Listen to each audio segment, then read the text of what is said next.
What is $1 billion to you? It's probably a lot of money, isn't it? It's something that most Americans won't actually make in their entire lifetime. But that's the amount of money that the NCAA is making every single year. And this is an issue because none of those funds, none of that money is returned to the students. The ones who are doing the work, who are putting on the shows and putting on the events, and all the promotional work that they do, they're not being compensated, other than in scholarship money.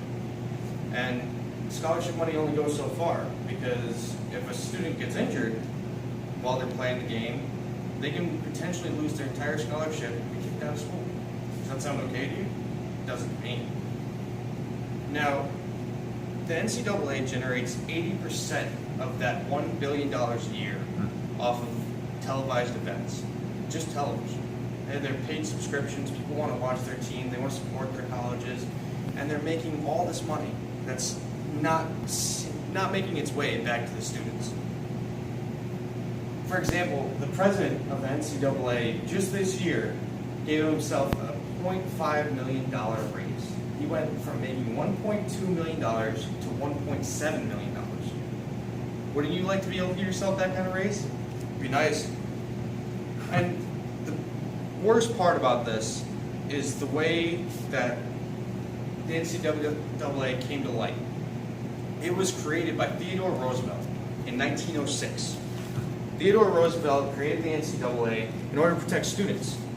It was made to protect high school and college, specifically college-level students, and give them a standardized set of rules and regulations so that students didn't get hurt when they were playing the game. It was meant to protect them, not to just line their pockets. They weren't meant to be a profit. They were created as a non-profit organization, which is why they're not taxed. They're making $1 billion every year off of these students, and they're not taxed. Now, personally, I see this as an issue because being a college student and having a lot of friends and family members who have participated in college-level sports, they are being hurt by this. And they could potentially, if an injury happens, they could be responsible for their own medical costs, they can lose their scholarship, and they could be affected for the rest of their lives off of a contract that they signed that they are then obligated to follow through with because they can't battle with NCAA's lawyers or with the college's lawyers. Now, dedicating your life to a sport and putting thousands of hours of practice in, dieting, maintaining your health and putting in all that effort, only to potentially lose it all just because of an injury that happens in a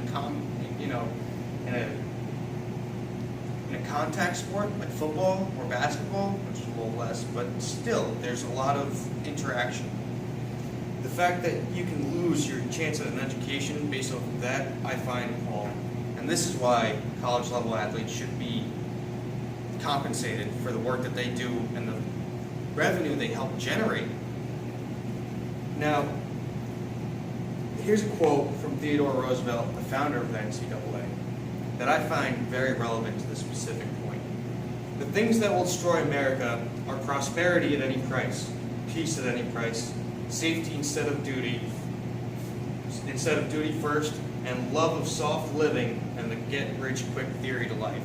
And I think the NCAA president showed that when he decided to give himself a $0.5 million raise.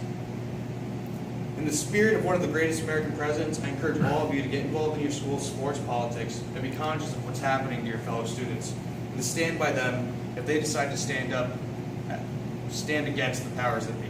Thank you.